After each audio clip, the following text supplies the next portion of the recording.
না, রাইতে অনেক হয়ে গেছে। আবার ফজরে উঠতে হইব, নামাজের লেগে ঘুমাইছি। ये फंस गया सीएम। কই রে? ওই, আমি আইছিলাম তো। কই রে? কি রে, তুই খুঁজাইতেছস কি লিগা আমার পায়ের ভিতরে? यही नहीं, अभी और सुनिए। আরে বেটা, বেশি রাইতে নাই তো, মোবাইলটা টিপ, নামাজ পড়তে পারবি? প্রতিদিন কিন্তু নামাজ পড়স, বুঝস তাই? মোবাইলটা টিপ। না না, তুই জাগা। আমার নামাজ পড়তে পারবি, নামাজ কোনোভাবে মিস করতে পারতাম না, তুই জাগা। गजब बेइज्जती है।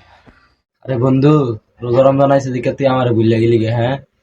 তুই মনে করে দেখ, ওই যে মাস্টার গাছেতে ডাব চুরি করতে গেছিলি, তারপরে তুই দরাজ পড়ে গেছিলি গে, আর টুলে বুঝতি আমি তোর বাসায় আনছি, ডর টর দেখাইয়া। তারপরে জরিনা কুলসুম হয়ে গেল কি আকাম করতে রয়েছিলি, আমি তোর বাসায় আনছি। আর এই কিনা তুই রোজা রমজান মাস আছে দিকে তুই আমার ভুলিয়া গেলি গে বন্ধু। বন্ধু একটা কাজ করি, আমি তোর ফাওয়াটে টিপটা দেই, তুই ময়লা টিপ, হ্যাঁ? साले का खोपड़ी तोड़ साले का। লাভ নেই, তুই জাগা। আমি নামাজ পড়মু, তুই জাগা। এডি কইরা আমার কিছু করতে পারতি না। না বন্ধু, হইতো না, তুই আমার কথাটা শোন, তোর লাভ হইব বুঝতি। আমি তোর ফাওয়ারটি টিপা দেই, তুই ময়লা টিপ। একদিন নামাজ না পড়লে কিছু হইতো না, বুঝস তাই? প্রত্যেক দিনই তো ফরজ। বুঝছি রে, তুই এমনি যাইতি না। তোর লেগে একটা ব্যবস্থা করতে হবে, দাঁড়া।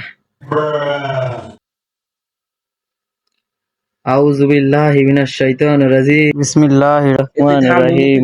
তুই থাম। তুই আমার জীবনটা ভালো হয়ে গেছ, তবে দেখা হইবে আমার। জায়গারে গোলামের ফুট, তুই ঈদের পরের দিন আমার লগে দেখা করবি বুঝতি। তোর দিকে আড্ডা না মারতেছি, তারপর তুই কই চাই আমি। আইসে শয়তানের ভূত, শয়তানে আমার নামাজ নষ্ট করবে। তুই পারলি তারপর আমার একটা চুল ছিড়িস। এরে গোলামের ফুট, তুই যেমন কি জানি করলি, তুই শেষ রোজা মাগরিবের পরে আমার লগে দেখা করিস। তোরে আছে না, এই দেশ কিরে দিয়ে একটা মাথার মধ্যে বাড়ি মারমু, মাথাটা ঘুরে ঘুরে গেলাম গোলামের ফুট জায়গায়।